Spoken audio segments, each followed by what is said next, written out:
Olá, sejam bem-vindos à sala. Olá, Andresa, tudo bem? Oi, Larry. Olá, sejam bem-vindos ao nosso encontro semanal, onde nós estamos aqui estudando o livro de Gênesis. É uma alegria ter você junto conosco, né? Assim como nós temos sido grandemente edificados com o conhecimento da palavra do Senhor, nós desejamos que você, a sua casa, a sua família também estejam sendo edificados no conhecimento das Sagradas Escrituras. E hoje nós vamos dar a nossa continuidade aqui então no Gênesis 31.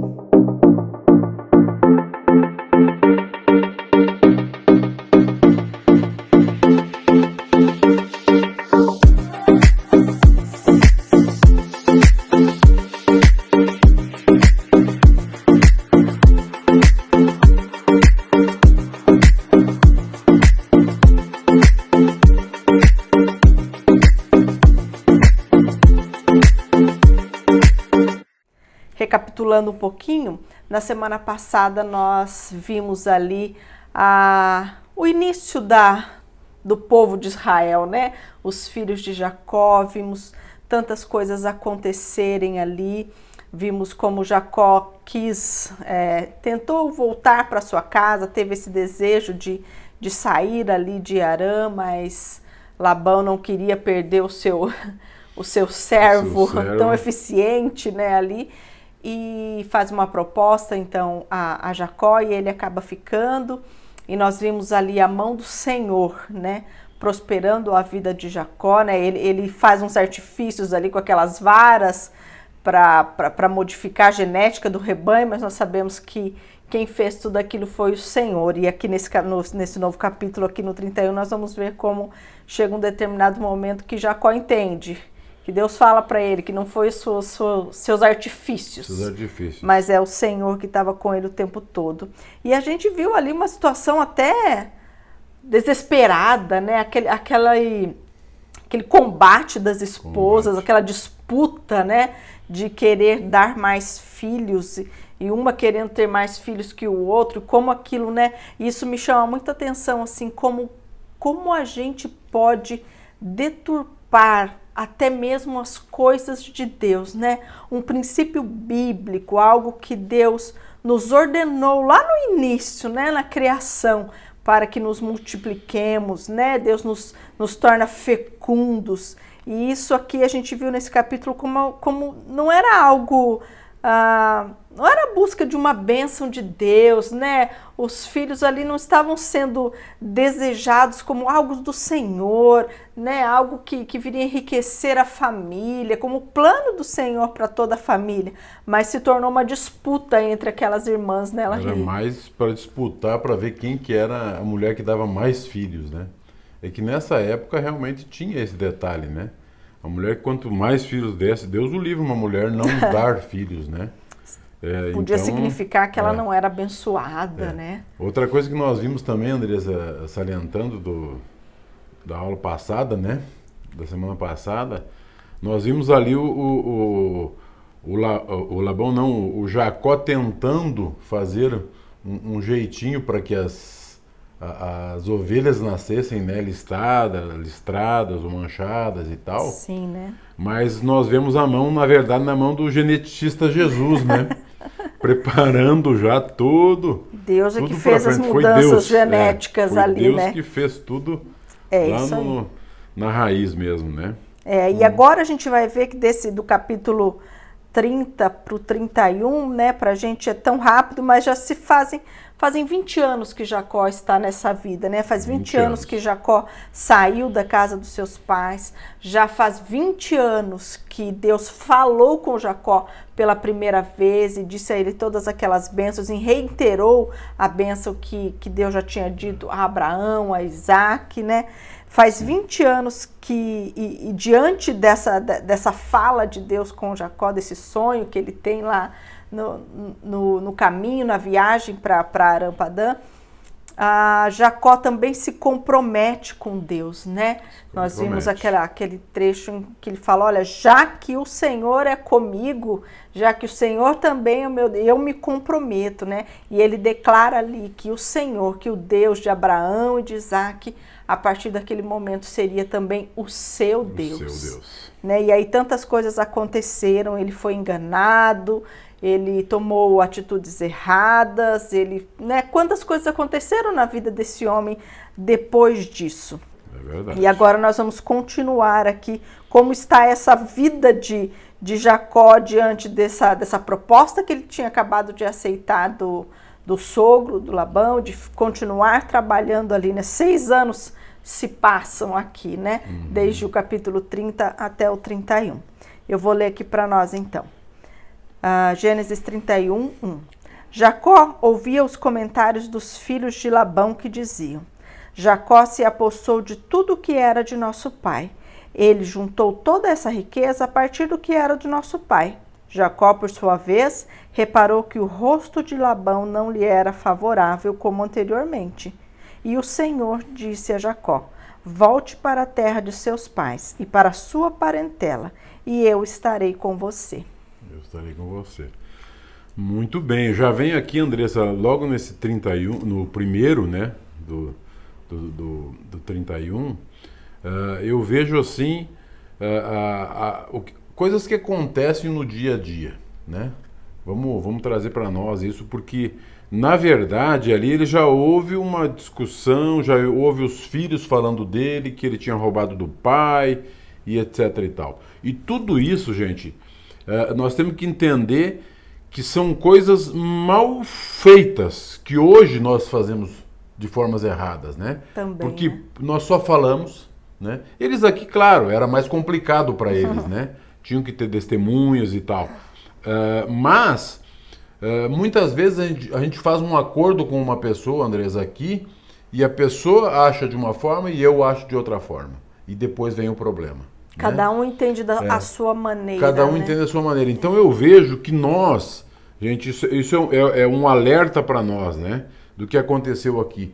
Eu vejo que é um alerta porque nós devemos escrever, colocar o acordo no papel, assinar as duas partes, porque lá na frente, sabe? Normalmente se faz acordo quando não tem nada, né? Sim. Aí quando tem alguma coisa para dividir, aí complica, mas eu pensei que era assim, eu pensei que era assado e tal, né? Então eu vejo muito claro aqui que se eles tivessem tido um acordo mais amplo, de conversar, de mostrar e tal, porque está na palavra, né? Nós vamos entender que o Jacó falou, o sogro dele concordou de como seria, né? O Jacó deu a ideia de como seria, porque primeiro ele tinha feito, primeiro 7 anos pela uma filha, depois mais 7 anos pela outra filha. Sim. Então os outros 6 anos que sobraram, que ele foi trabalhar, ele, segundo até o Jacó aqui, ele mudou 10 vezes o acordo. Sim. Então eu trago isso para nós e eu vejo da seguinte forma: nós temos que ter as coisas claras. Todo tipo de negociação que nós fizermos, vamos colocar num papel.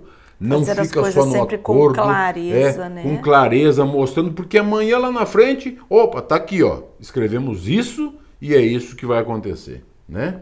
Mesmo assim, eu vejo já no versículo 2, a providência divina agindo já, porque através do Labão já não tá com aquele rosto pro genro dele, né? Eu vejo que é uma providência divina isso, sabe, Andressa? O que aconteceu? Deus já começou a preparar ele, né? A preparar que realmente o que vinha logo na frente, o que Deus falou. Os planos de Deus, né? Exatamente, para encaminhar os planos de Deus. Então, a gente vê assim, né, as relações interpessoais, elas normalmente não são tão fáceis assim por um período longo. A relação aqui de Jacó com Labão, os seus filhos, nunca foi algo amistoso. Nunca foi algo muito bom. E aqui o texto está nos dizendo que ela está piorando, né? Os filhos agora acham que tudo que Jacó tem por causa daquilo que o pai já tinha. Eles falam que ele roubou, né? Embora a gente viu no capítulo anterior Labão admitir que ele enriqueceu por causa de Jacó, né? Mas vê como as coisas assim, Labão sabia disso, mas os filhos aí quando começou a aumentar a riqueza de Jacó, a visão já muda, né? Muda. Aquilo que você estava falando. Então aí agora a gente vê o olhar, né? Jacó percebe no semblante desse sogro que a animosidade ali entre eles estava cada vez pior, né? E percebe que é o momento de voltar para casa. E a gente tem que se lembrar que lá no capítulo 28, quando Jacó tem aquele sonho, a primeira vez que Deus fala com ele, Deus disse que ele voltaria. Sim. Né? E aí, diante dessas, olha como Deus usa as circunstâncias, né? Diante dessa circunstância dos filhos estarem dizendo que ele estava lesando o pai, de Labão estar ainda menos hospitaleiro com Jacó, agora Deus vem e fala com Jacó, né? Deus ratificando que agora é o momento de você voltar. Volte para sua terra, né? E como que é interessante, Andresa, isso que você está falando. Até ele lembra no próximo capítulo, quando nós formos estudar, ele lembra, Jacó lembra que o Senhor falou para ele lá atrás. Né? Jacó lembra. Mas olha só, assim, só no detalhe do versículo 3 aí, né? No versículo 3, no finalzinho, Deus dá o sonho, mostra lá em sonho, né? Fala que é para ele voltar, fala uhum. com ele, né? Para ele voltar para sua parentela e tal. E aí ele diz, eu serei contigo. O que significa eu serei contigo? Meu né? Deus, isso né? É muito grande. Isso é muito grande. Né? Mas para ele, nesse momento, gente, olha só. Para ele existia, ele tinha que enfrentar o Esaú, né? Ele tinha que enfrentar o Labão, né? Ele teria que fazer uma grande viagem. Lembrando que ele saiu fugido de casa, o irmão queria matar, por isso lá ele está dizendo que o retorno ele tinha que enfrentar Esaú, o pai.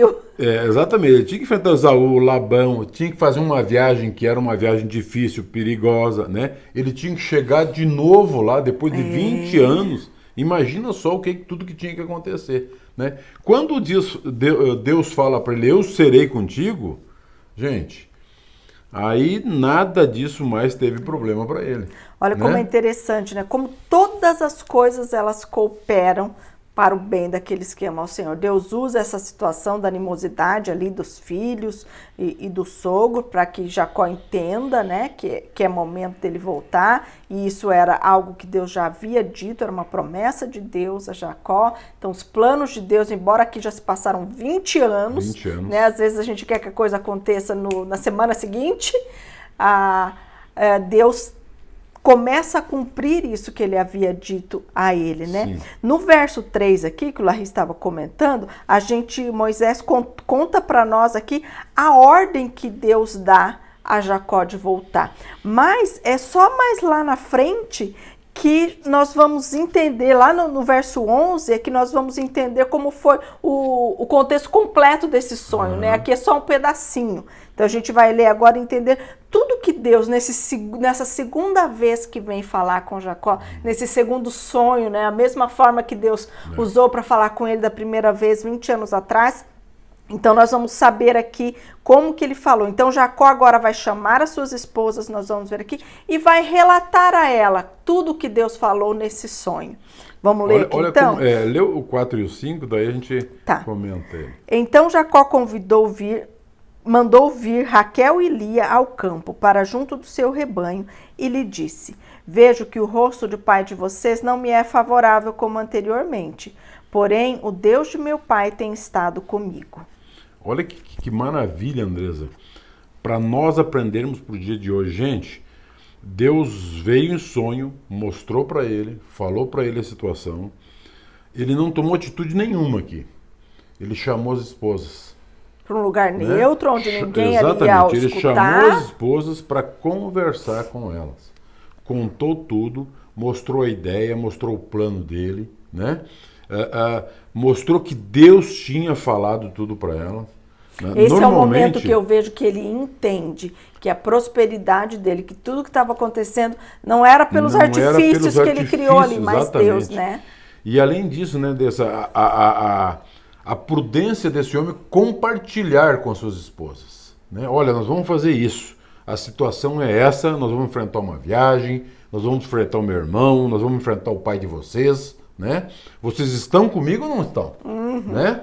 Ou seja, aquilo que nós aprendemos, nós como, né, com os casais, a gente sempre fala isso, sabe? A importância que tem do relacionamento, Andressa, sabe? De conversar, olha, a situação é essa. Acontece isso, isso, isso e nós vamos fazer assim. O que vocês acham? Né? E olha que interessante, vamos ler aqui, porque ele explica para elas, como se elas né, ele vai trazendo para elas por que ele vai fazer aquilo. Olha o 6 então. Vocês mesmas sabem como todo empenho tenho trabalhado para o pai de vocês, mas ele me tem enganado. Por 10 vezes mudou o meu salário, porém Deus não permitiu que ele me prejudicasse. Se ele dizia, os salpicados serão seu salário, então todos os rebanhos davam salpicados. Se ele dizia, os listrados serão seu salário, então todos os rebanhos davam listrados. Assim Deus tirou o gado do pai de vocês e deu a mim. Pois chegado o tempo em que os animais acasalavam, levantei os olhos e vi em sonhos que os machos que cobriam as ovelhas eram listrados, salpicados e malhados. E o anjo de Deus me disse em sonho, Jacó, e eu respondi, eis-me aqui. E aí que agora ele vai contar o sonho. Então Jacó chama essas mulheres, mostra para ela tudo o que estava acontecendo, né? Como estava sendo todo esse trabalho, quanto o pai o tinha enganado, mas o quanto Deus estava com as mãos sobre ele, né? Quanto o cuidado de Deus, aquilo que Deus havia dito para ele lá atrás, né? Que estaria com ele, que Deus o abençoaria, que isso está acontecendo. Então, Jacó entende aqui que tudo vem do Senhor. E aí agora ele vai relatar para elas todo o sonho que nós conhecemos no verso 3, só a ordem que Deus deu dele voltar. Mas eu queria só fazer um comentáriozinho interessante para todos os cristãos, que lá no 6 fala assim, ora, vós mesmas sabeis que com todas as minhas forças tenho servido o vosso pai. Eu quero falar da importância de Jacó, né, não ser um homem preguiçoso, sabe, Andressa? Jacó era um homem que ele fazia, Deus estava com ele, ele colocava as mãos, ele prosperava, mas ele não ficava dormindo. Um filho de Deus, sabe? Ele depende de Deus, ele sabe que é Deus que faz tudo, que não é a força do meu braço, mas em nenhum momento, né, eu tenho que ter excelência naquilo que eu faço, eu tenho que fazer o melhor. Todo o texto, né, desde os capítulos anteriores, vão relatando para a gente o quanto ele era excelente no seu trabalho, o quanto ele era fiel a Labão. Né? Tanto que Labão não queria perdê-lo de maneira alguma. Exatamente, não queria perder por causa disso, que o bicho era pegador e sabia o que fazia, né? Aprendeu, deve ter estudado, deve ter visto, né? Com todos os detalhes. Então eu vejo um exemplo aqui para nós cristãos, né? Sim. Oramos, pedimos a Deus, né? Fizemos todo o trabalho que tem que ser feito, mas vamos lá, vamos ser melhores. Será que, eu fico pensando assim, ó, será que você, lá no trabalho onde você está inserido hoje, quando Deus for te levar para um lugar diferente, né, você vai trocar de trabalho, será que aquelas pessoas ali vão olhar aquilo como, olha, uma perda, essa pessoa, ela era diferente, ela fazia com excelência esse lugar aqui, ou vão olhar assim, poxa, que bom que ele pediu as contas, senão eu ia ter que mandar embora, que eu não aguentava mais essa pessoa. Que testemunho a gente dá, né? Embora sendo roubado, lesado aqui muitas vezes, o testemunho de Jacó era de alguém que fez o seu melhor ali. Em nenhum momento foi falado ao contrário, né? Ele sempre fez o seu melhor. Nos primeiros 7 anos ele reclamou, mostrou que ele fez o que tinha feito, depois mais 7 anos, agora falando aqui também, né? Mostra que ele era realmente um cara que ele pegava no trabalho. Exatamente. E ele era o diferenciado lá. Exatamente. Né? Será que o nosso patrão, o nosso superior ali, no momento de saída nossa, vai achar isso um alívio? ou vai tentar nos manter ali, manter porque ali. somos bons naquilo, porque fazemos aquilo com Com excelência, né? Isso Verdade, fica de verdade. alerta Fica de para alerta. os filhos de Deus de como deve ser esse proceder, né? Sim. Então, vamos lá, vamos continuar aqui, vou ler aqui no o 12, né? 12. Então, agora Jacó vai contar para elas esse sonho. E ele respondeu, então, à voz do Senhor no sonho, eis-me aqui. Ele continuou, levante agora os olhos e veja todos os machos que cobrem o rebanho, são listrados, salpicados e malhados, porque vejo tudo o que Labão está fazendo com você. Eu sou o Deus de Betel, onde você ungiu uma coluna, onde me fez um voto. Levanta, volta para a terra da sua parentela. Então Raquel e Lia disseram, será que ainda existe para nós parte ou herança na casa de nosso pai? Não é verdade que ele nos considera como estrangeiras, pois nos vendeu e consumiu tudo que nos era devido. Porque toda a riqueza que Deus tirou de nosso pai é nossa e de nossos filhos. Agora, pois, faça tudo o que Deus pediu que você fizesse. Então Jacó se levantou e, fazendo montar seus filhos e suas mulheres em camelos, levou o seu gado e todos os seus bens que chegou a possuir, o gado da sua propriedade que havia acumulado em Padã-Arã, para ir a Isaque, seu pai, à terra de Canaã. Olha então aqui, né, Jacó aproveita o fato aqui de que Labão estava a 3 dias de distância, ele tinha ido levar o seu rebanho para Tosquia, e ele foge com a sua família. Ele reúne a sua família e foge dele. E uma coisa que chama atenção, Larry, apesar de Deus ter dito ali, né, que estaria com ele, Jacó tem medo, porque ele vai fugir agora, né? Ele aproveita essa ausência de Labão ali e ele vai fugir. E como muitas vezes o nosso medo leva a uma incredulidade, né? Aqui a gente vê que Jacó, o medo de Jacó pelo sogro foi maior do que a confiança que ele tinha em Deus. Teve medo. Né? Como o medo nos leva à incredulidade, a duvidar daquilo que Deus pode fazer por nós, daquilo que Deus vai fazer. Aquele duvida que Deus estaria com ele, ele foge com medo desse sogro, não confiando na presença de Deus que estaria com ele. Mas eu acho que isso mais é uma coisa natural do ser humano, né? Porque ele vem, ele ouve, ele aprende. Apesar de que Deus Nós aqui... fazemos isso muitas vezes. Deus aqui fala que viu o que o sogro dele estava fazendo para ele. Sim. Olha como é interessante. Muitas vezes você diz, ai meu Deus do céu, Deus me abandonou. Deus não está vendo o que está acontecendo Deus não comigo. está vendo o que está acontecendo, etc e tal. Gente, Deus está vendo. Pode ter certeza que é a hora certinha de Deus agir. Ele vai agir. Não precisa se preocupar com isso, né? Eu vejo dessa forma, sabe, Andressa? Não precisa a gente se preocupar. Não. Deus está agindo.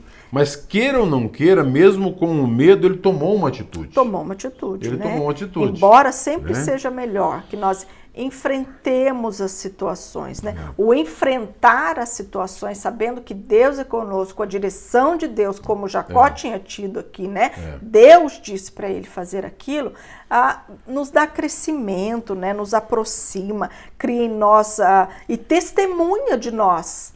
Testemunha daquilo que nós confiamos, do Deus que nós confiamos, do Deus que nós dependemos, né? Então, sempre o melhor caminho não é fugir, mas enfrentar as situações, né? E é o que ele fez, ele tomou atitude, né? Ele pegou tudo, ele não deixou nada para trás e seguiu, mesmo com o medo de enfrentar, né? Mas eu creio que no fundo ele cria, diz, não, o Senhor está comigo, o negócio vai andar. Mas né, o medo ronda, né? O medo vem ronda. e vai. É verdade. Eu vou ler aqui até o 21, então, para a gente. Então Jacó se levantou e, fazendo montar seus filhos e as suas mulheres em camelos, levou todo o gado e todos os seus bens que chegou a possuir, o gado da sua propriedade que havia acumulado em Padã-Arã, para ir a Isaque, seu pai, à terra de Canaã. Enquanto Labão tinha ido fazer a tosquia das ovelhas, Raquel roubou os ídolos do lar que pertenciam a seu pai. E Jacó enganou Labão, o arameu, não revelando que tinha planos de fugir. E fugiu com tudo que lhe pertencia. Levantou-se e passou o Eufrates e tomou o rumo dos montes de Gileade. Então, a gente vê aqui que a gente percebe aqui também que as esposas, né, Raquel e Lia, elas tinham um ressentimento com aquilo que o pai fez por ocasião, né, de ter entregue Lia no lugar de Raquel, e existia uma mágoa nessa família, né? Olha aí mais uma vez a história da vida real, né? Existia uma mágoa nessa família, um ressentimento por aquilo que o pai havia feito. Elas falam ali que o pai vendeu elas, né? E isso era um termo que o texto fala ali, que tratou elas como estrangeiras, porque era dessa forma que aquelas que não eram da família eram tratadas, né, para se casarem. Elas eram vendidas, né, não era um dote que elas iriam desfrutar, elas eram comercializadas mesmo, e é assim que essas filhas se sentem, né. E aí a gente vai ver aqui que a Raquel agora, ela rouba os ídolos do lar. E quanta coisa a gente já ouviu sobre essa história desses ídolos aqui. Quantas vezes nós ouvimos que, olha, Raquel não teve filho porque ela era idólatra, pagã, por isso Deus amaldiçoou ela. Né? Por conta desse texto aqui que diz que ela roubou. Por isso que é muito importante nós, quando estamos estudando um texto bíblico, a gente conhecer a cultura, o que aquilo significava para aquelas pessoas naquele lugar. Né, Larissa, você quer explicar um pouquinho sobre isso aí? O que é isso aí? Existem vários estudiosos que falam bastante sobre isso, né? Sobre os ídolos, né? E na verdade, os ídolos, eles não eram ídolos para você... tá orando como uma imagem, por exemplo, né? Na verdade, eles eram assim, na língua original, os terafins, que eram tipo bonecos de antepassados, né? Não eram um bichinho ali, né? Não era um bichinho, né? Então eles falam muito, Andressa, sobre isso, sobre esses ídolos serem usados, inclusive, para as terras, né? Determinando esse ídolo não, seria como é que esses dias me sumiu da...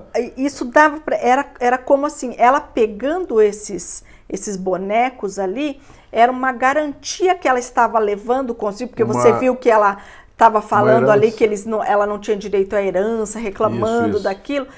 Isso garantiria para Jacó, o marido, né, e não para ela diretamente, mas para o Jacó, a posse das terras que Labão, dessas terras, garantiria a ele, com a morte de Labão, a chefia da família mesmo, né? Ela estando de posse com isso. Então, assim, sim, pode ter um cunho religioso disso aí, né? Nós sabemos que Labão, que todo aquele povo ali era pagão, embora vissem ali a mão de Deus agindo, mas eu creio que a maior intenção de Raquel aqui não foi religioso, mas garantir a posse das terras, né? Ter aqueles bonecos em mãos era como você ter a escritura da terra. Ela achou que um dia ela voltaria para lá. Que um dia ela voltaria e ela poderia reaver aquilo que o pai tinha roubado ali, né? Tinha roubado, entre aspas, né? Porque, na verdade, isso tudo funcionava e era da forma que se fazia nesse tempo, né? Então, não era bem um roubo. Elas acreditavam isso nunca acontece, né? Ela nunca mais vai voltar ali. Nunca mais voltar. Então, a gente aprende aqui, mais uma vez, que não precisamos de meios ilícitos. Nada disso. Para adquirir nada, né? É verdade. Vamos continuar aqui, o 22 até o 24, então. No terceiro dia, Labão foi avisado de que Jacó ia fugindo. Reuniu seus parentes e saiu ao encalço de Jacó.